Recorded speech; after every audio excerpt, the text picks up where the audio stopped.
Hello friends, welcome to your own channel civil cracker. देखिए, इसके पहले के वीडियो में हम लोगों ने 1773 के रेगुलेटिंग एक्ट के बारे में पढ़ा था।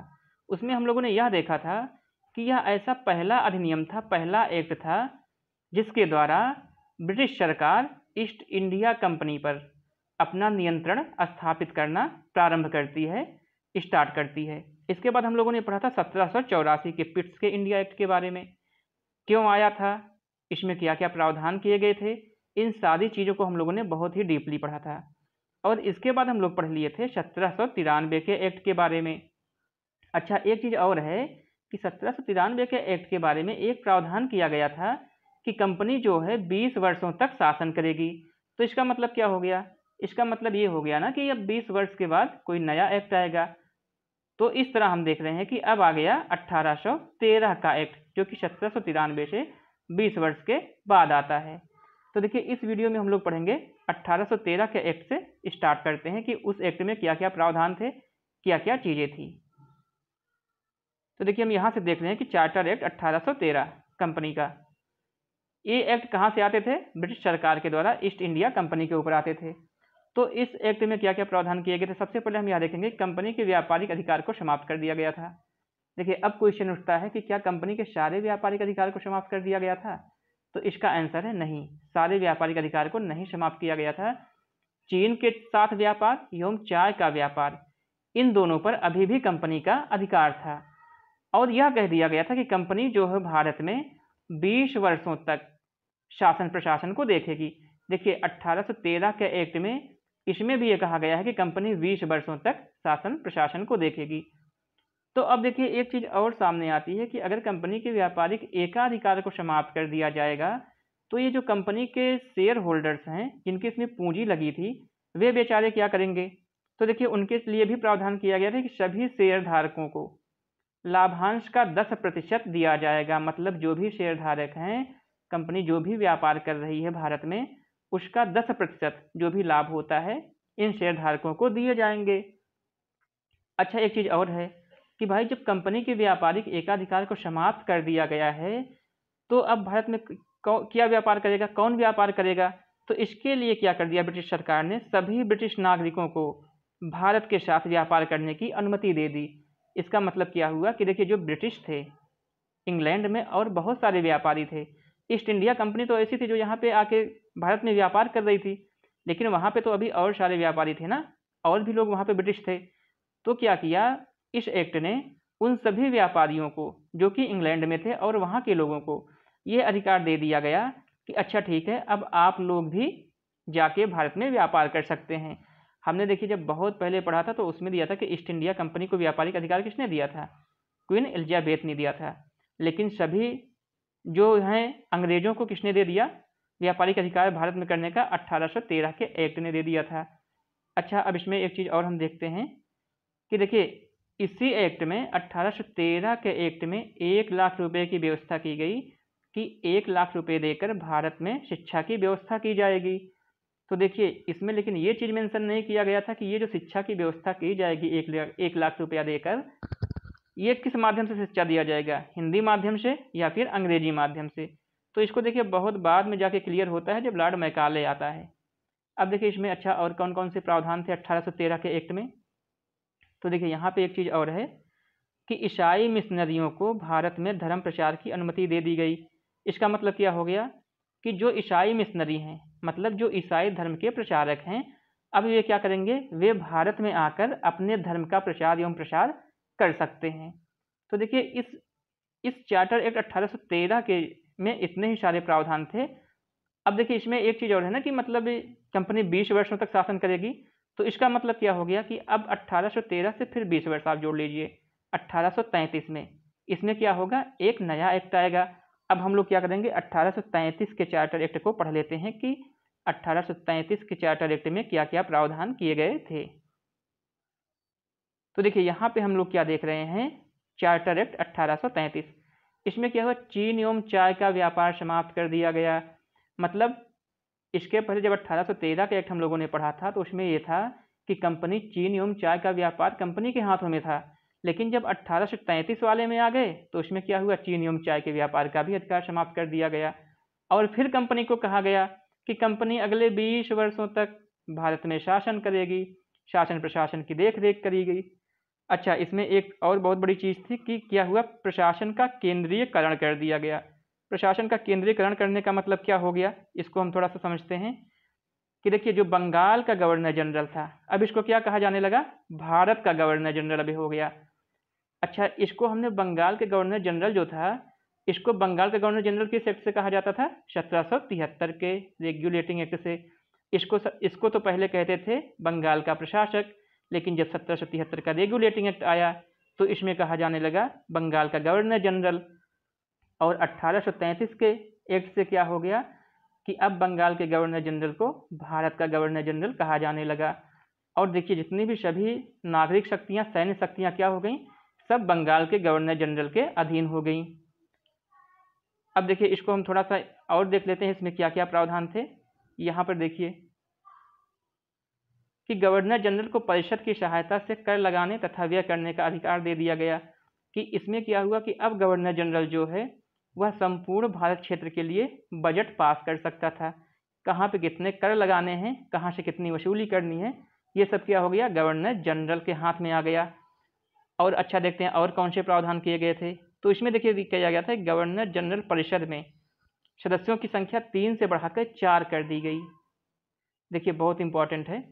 और ये चौथा सदस्य कौन था, विधि का ज्ञाता, जो कि अंशकालिक था, मतलब कुछ दिनों के लिए लाया गया था इसको, कि ऐसा सदस्य लाइए चौथा कोई सदस्य जो विधि का ज्ञाता हो, नियम कानून का जानकार हो। तो देखिए जब नियम कानून का जानकार आ जाएगा तो फिर क्या हो जाएगा, विधि आयोग का गठन हो जाएगा। अच्छा, इस पद पे किसको लाया गया था, लॉर्ड मैकाले को लाया गया था।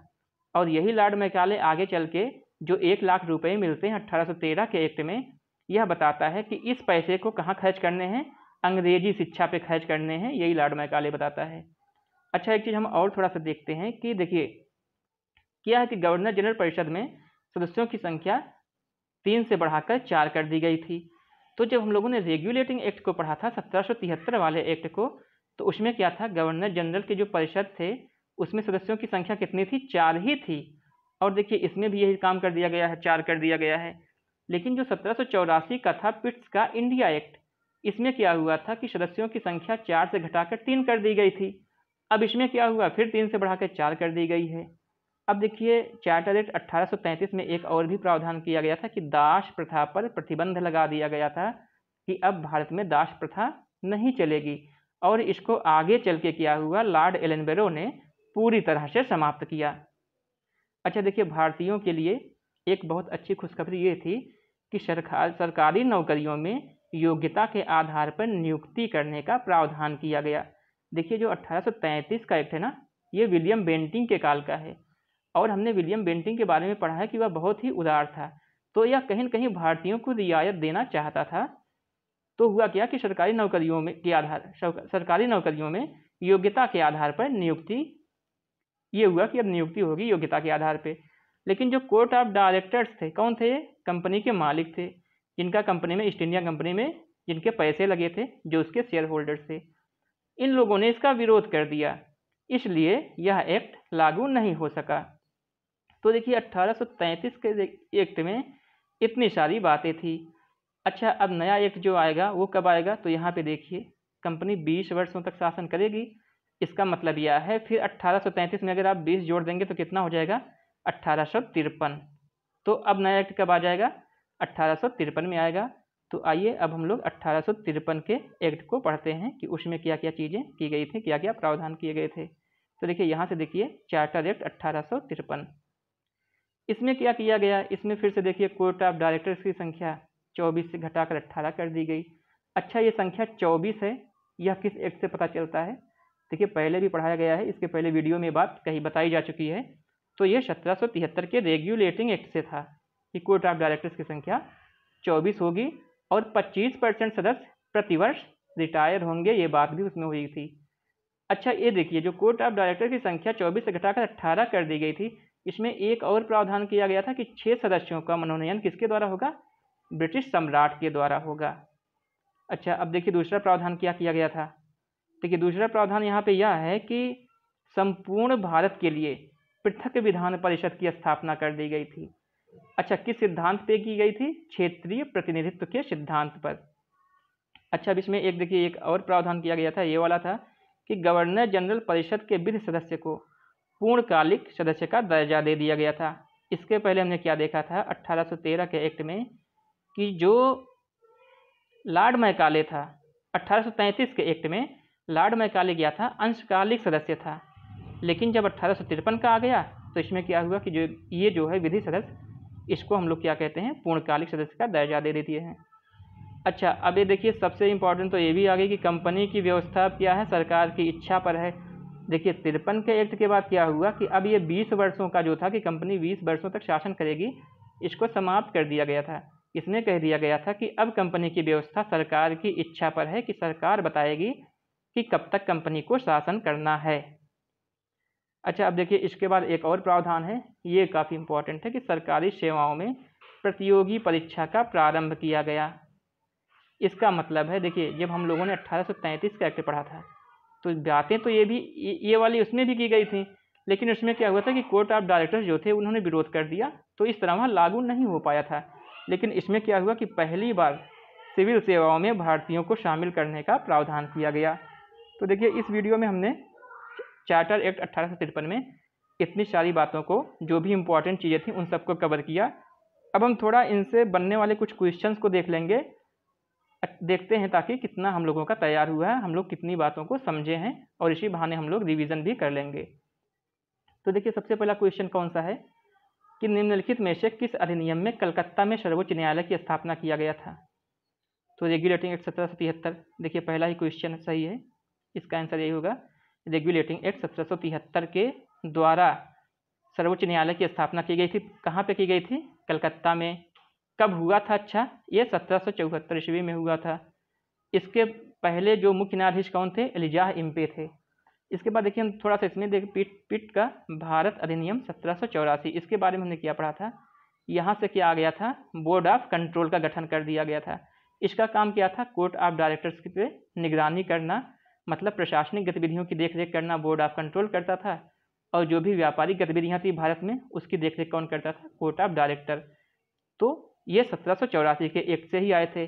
अच्छा, चार्टर एक्ट 1813 के एक्ट से क्या क्या चीज़ें आई थी, थोड़ा सा हम इस पर ध्यान देंगे। क्या था कि गवर्नर जनरल को अपने पार्षद के सदस्यों के निर्णय को रद्द करने का अधिकार मिल गया था, कि ये अपने पार्षद के सदस्यों के निर्णय को रद्द कर सकते थे। और दूसरी बात क्या कही गई थी कि जो भी बोर्ड ऑफ कंट्रोल के सदस्य थे, मतलब जो ब्रिटिश का वित्त मंत्री था, ब्रिटिश का विदेश मंत्री था, 4 और सदस्य थे, उन लोगों को वेतन कहाँ दिया जाएगा? भारतीय आय से दिया जाएगा, भारतीय कोष से दिया जाएगा। और तीसरा प्रावधान क्या किया गया था? ये 1793 के एक्ट में ये सारी बातें की गई थी। 1813 का जो एक्ट था उसमें तो यह किया गया था ना कि कंपनी का एकाधिकार समाप्त कर दिया जाएगा। सिर्फ चीन और चाय का व्यापार था 1813 के एक्ट में, और यह भी कह दिया गया था कि जो ईसाई मिशनरी हैं वे आकर भारत में अपने धर्म का प्रचार प्रसार कर सकती हैं। और 1813 के एक्ट में यह भी कह दिया गया था कि जो ब्रिटिश में व्यापारी हैं या ब्रिटिश के नागरिक हैं वे भारत में आकर व्यापार कर सकते हैं। अब इसमें देखिए चार्टर एक्ट 1833, अच्छा इसमें क्या क्या बातें की गई थी, इसमें क्या क्या प्रावधान था? तो देखिए इसमें पहला तो यही था कि जो बंगाल का गवर्नर जनरल है वह भारत का गवर्नर जनरल हो जाएगा। अच्छा, भारत का प्रथम गवर्नर जनरल कौन था? Lord William Bentinck. और भारत का प्रथम गवर्नर जनरल, बंगाल का प्रथम गवर्नर जनरल कौन था? Warren Hastings. तो देखिए इस तरह हम लोगों ने इस पहले क्वेश्चन को समझ लिया है, सारी चीज़ों को। अब देखिए दूसरे को हम लोग समझते हैं थोड़ा सा। इसमें देखिए पहले दिया है कि नियंत्रण परिषद की स्थापना किस एक्ट के द्वारा की गई थी? तो देखिए हम लोगों ने इसको पढ़ा था 1784 के एक्ट, मतलब इसको बोलते हैं क्या है? Board of control. इसके बाद दूसरा क्या है? सर्वोच्च न्यायालय की स्थापना कब की गई थी? नियामक अधिनियम 1773 के अंतर्गत, मतलब रेगुलेटिंग एक्ट के अंतर्गत। इसको हम लोग देख लेंगे। फिर ताकि इंग्लिश मिशनरियों को भारत में कार्य करने की अनुमति कब दी गई थी? तो चार्टर एक्ट 1813 के द्वारा दी गई थी। फिर आ गया था गवर्नर जनरल की परिषद में कानूनी सदस्य की नियुक्ति, मतलब अंशकालीन सदस्य ये था, ये लॉर्ड मैकाले की नियुक्ति की गई थी कब? चार्टर एक्ट 1835 ईस्वी में। तो देखिए इस तरह हम लोगों ने इस कंप्लीट वीडियो में 1757 के पहले, मतलब भारत के प्रथम स्वतंत्रता संग्राम के पहले जितने भी विधायिका नीति थी ब्रिटिश की, उन सब पे चर्चा कर ली। तो देखिए, अगर ये वीडियो आपको पसंद आया है तो वीडियो को लाइक ज़रूर करें, और अगर आप इस चैनल पर नए हैं तो चैनल को सब्सक्राइब कर लें और वीडियो को ज़्यादा से ज़्यादा शेयर करें। Thank you.